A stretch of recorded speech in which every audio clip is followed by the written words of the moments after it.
Hello. Guess what? They're planting seeds. What better way to plant a seed than to say something is in town when it's not? What better way to mess with people's minds and make people think somebody's with somebody when they're not? You just say on Facebook, oh, such and such is in town. Who cares? There's a lot of things in town. What does it matter? It really doesn't. It's not the seeds that are planted, but it's what's around them that counts. When you plant a garden and you have vegetables, there are weeds that grow in and around those vegetables that you have to pull. Otherwise, you don't carry vegetables out of your garden, you carry weeds. And the weeds overtake the vegetables and you have no produce. You have no food. You have no nutrition. You see, that's what happens when we don't read the Bible. It allows the weeds to come in our life and go in and around us. And we don't bring out the produce that we need to, or the nutrition for our daily life. The Bible is the daily bread, and it's meant for each and every one of us. You see, they can make up all the stories they want to on Facebook, but they're just stories. That's what you have to remember.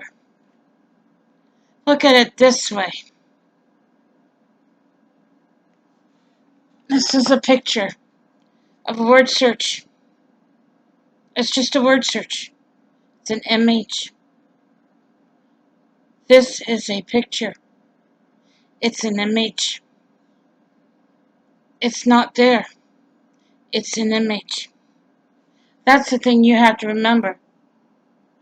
Just because it's a picture doesn't mean it's there. It's an image.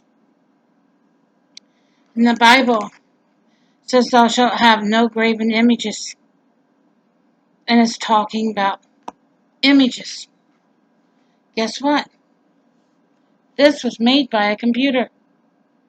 It's an image. Think about it. The computer has many images.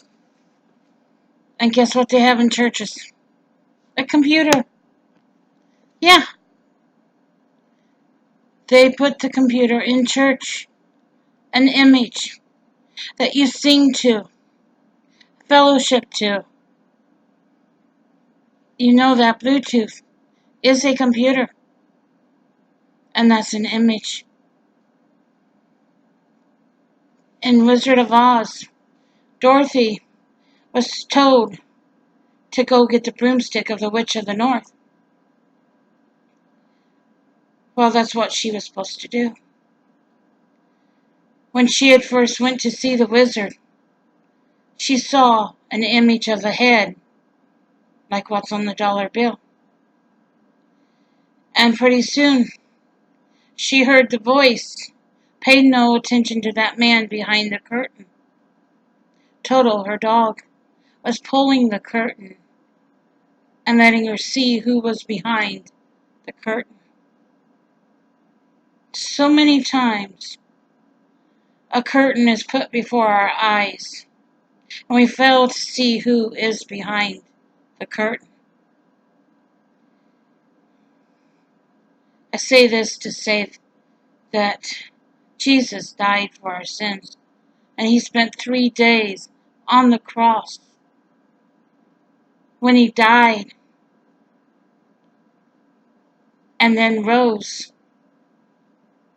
from the grave, he was that man behind the curtain, because after he had died on the cross, the veil ripped in two, as to say he was the final sacrifice. Yeah, the veil was the curtain. It had ripped in two Jesus is the man behind the curtain. And Jesus is the one we need to pay attention to. Because that's the real curtain. That's who's behind the real curtain. God's kingdom is what we look forward to. And Jesus is who we have to pay attention to.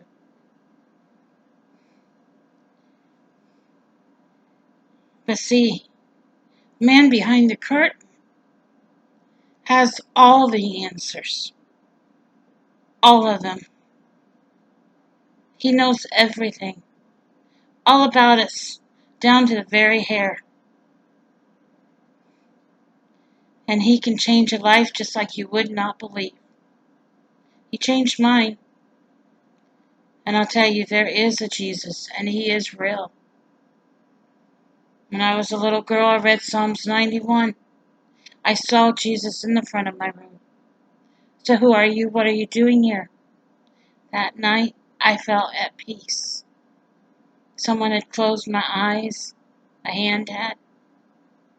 And you know, he was the shepherd. He was Jesus. Jesus himself had come to comfort me.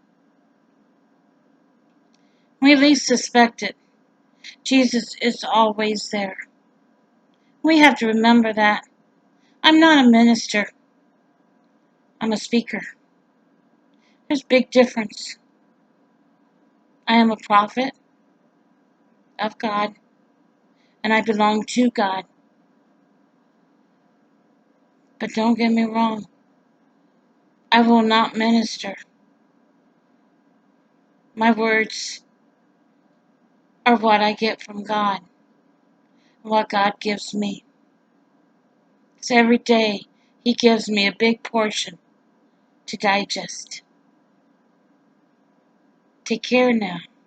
God bless each and every one of you, and have a wonderful day. Bye.